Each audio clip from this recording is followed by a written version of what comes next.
Nakamtaki video hakeleng ka pertai. Subscribe yu Pyllait Naphang. But like share ya ki video jong kaneka channel. U Dr. Ricky Eje Singkon. U MP ka u VPP na Shillong Parliamentary Constituency. Ulakren ha Lok Sabha. Siapang ka jingsalia tu ya u Dewïong Meghalaya. Naki high level.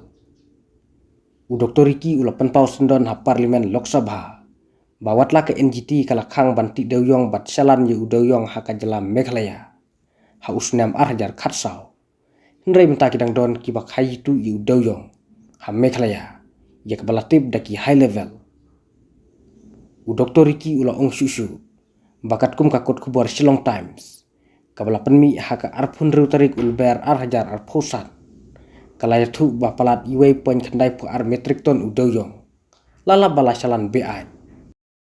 माननीय Ricky Andrew Singh कौन। Thank you, Madam Chairperson, for allowing me to speak. Madam, the future, whether good or bad, depends on our action today. On this note, I would like to, through you, Madam Speaker, to remind that in 2014, NGT had imposed a ban on mining and transportation of coal in the state of Meghalaya.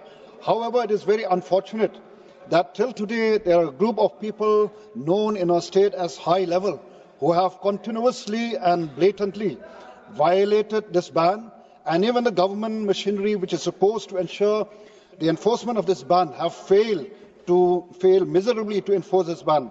And the leading newspaper of Meghalaya, Shillong Times, dated 26/3/2025, reported that more than 1.92 lakh metric tons of illegal coal have been detected